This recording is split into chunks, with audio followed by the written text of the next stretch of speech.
Hello everyone, welcome back to my YouTube channel. I'll tell you what, the moment I saw those new General Hospital previews, I had a feeling this wasn't going to be one of those simple rescue stories where everything falls into place at the last second. I've watched enough soap operas over the years to know that when a mother decides she's done waiting and starts taking matters into her own hands, trouble is already waiting around the corner.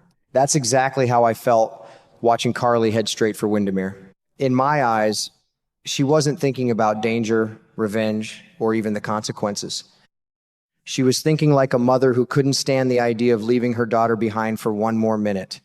Folks, that's the kind of decision that can either save a life or destroy several. The first thing that caught my attention was how quietly Carly slipped onto Spoon Island. There wasn't a big dramatic entrance or some grand plan that looked foolproof. It felt desperate, almost like she knew every second counted. When she made up her mind that Jocelyn had to get out of Windermere immediately, I could almost feel the urgency myself. As a parent, or even just someone who's lived long enough to watch families fight for each other, it's easy to understand why she ignored every warning. Sometimes your heart starts making decisions before your head ever gets a chance to catch up.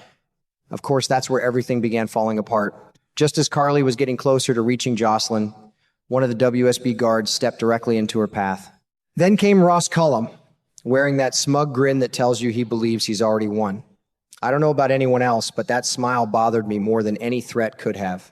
It's the kind of look that says someone enjoys having all the power, and people like that rarely let their prisoners walk away without making an example out of them. What really makes this situation feel dangerous is that Carly has never been the type to sit quietly while someone controls her family. That's one thing I've always respected about her, even when it gets her into terrible trouble. She acts first because she loves fiercely, and sometimes that courage crosses the line into recklessness. Lord have mercy, we've seen it happen before, and somehow she always ends up paying a heavy price. This time, though, the odds seem even worse because Jason isn't there to pull off another impossible rescue. Knowing he's locked away in a WSB prison halfway around the world changes everything.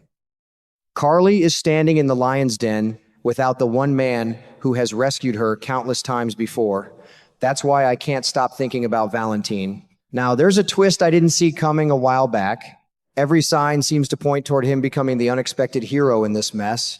And if that really happens, it could change the entire balance of power. But here's the part that keeps nagging at me. Cullum doesn't strike me as a man who simply lets people walk away after catching them in the act.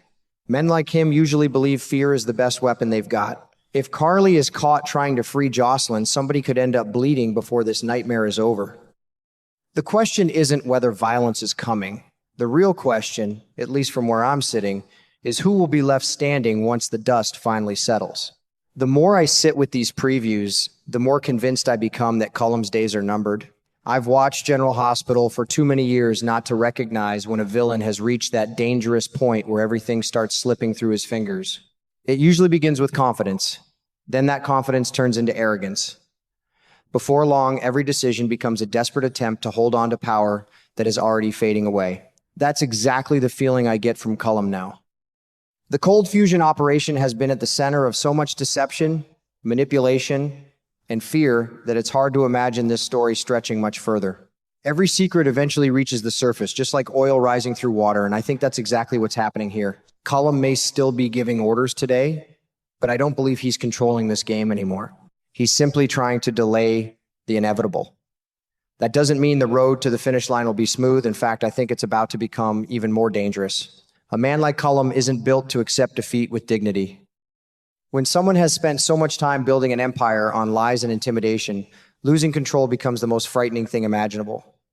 That's when people become unpredictable. I can easily picture him turning all of his attention toward Carly after realizing she has uncovered far too much. Not because she's the biggest threat physically, but because she knows enough to bring everything crashing down. In my mind, Cullum is like a man desperately trying to hold shut a dam that's already cracking from every direction. He can press against it with all his strength, but sooner or later the water will burst through, and when it does, there's no stopping the flood. That's why I don't think his threats toward Carly will simply be empty words. He'll want to make an example out of her. He'll want everyone around him to believe that crossing Ross Cullum comes with a terrible price. Villains like him survive by making other people afraid. The moment fear disappears, their power disappears with it. That's why I expect him to become even colder and even more ruthless as this storyline reaches its climax. The closer he gets to losing everything, the more dangerous he'll become, and that's exactly the kind of situation that can spiral into real bloodshed. But then my thoughts keep returning to Jocelyn. If there's one person capable of changing the entire direction of this story in a matter of seconds, it's her. Those summer spoilers, talking about a bloody confrontation with Cullum, don't sound like ordinary soap opera exaggeration to me. They sound like a warning that somebody is about to make a life-changing decision. I keep wondering what happens if Jocelyn manages to escape before Cullum expects it. Imagine her realizing her mother has walked straight into the lion's den to save her. I honestly can't picture Jocelyn standing by while Carly faces that danger alone. Everything we've watched her become over the past months tells me she'd run toward the fight, not away from it.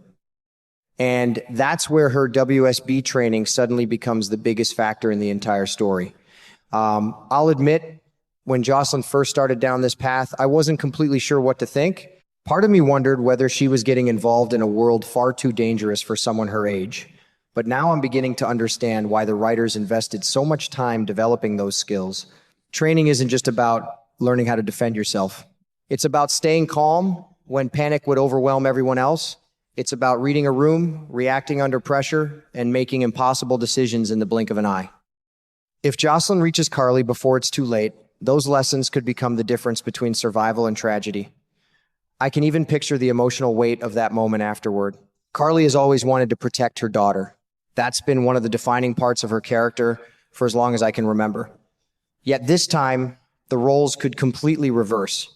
Instead of Carly carrying Jocelyn to safety, it may be Jocelyn who pulls her mother out of danger. Just thinking about that possibility gives me chills because it says so much about how far Jocelyn has come. Carly would probably feel two completely opposite emotions at the same time. She'd be incredibly proud of the strong, capable woman her daughter has become, while also wishing with all her heart that Jocelyn had never needed to use those skills in the first place. That's the kind of emotional conflict General Hospital has always done well when it's firing on all cylinders. Of course, none of this guarantees that Cullum walks away alive.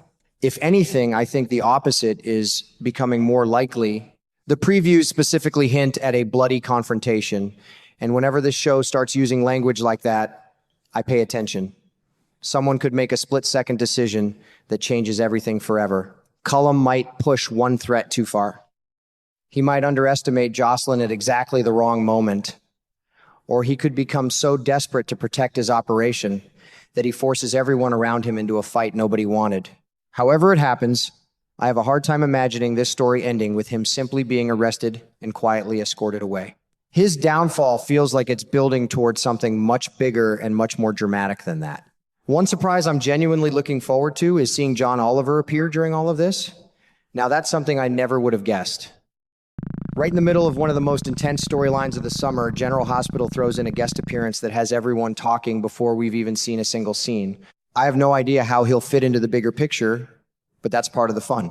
Sometimes the most unexpected faces end up playing surprisingly important roles, and I've learned not to dismiss those moments too quickly. When I put all these pieces together, I can't help feeling that we're watching the final chapter of something that's been building for a long time. The Cold Fusion storyline feels ready to reach its conclusion. Cullum looks more desperate than ever. Carly refuses to back down, no matter the risk. Jocelyn may finally get the chance to prove exactly why the WSB believed in her. Every one of those threads seems to be pulling toward the same explosive ending. Whether Cullum's story ends with handcuffs, heartbreak, or something far more permanent, I don't think anyone in Port Charles will walk away unchanged. And if my years of watching this show have taught me anything, it's that the biggest finales aren't remembered because of the explosions or the violence. They're remembered because one impossible choice changes the lives of everyone left standing after the dust settles.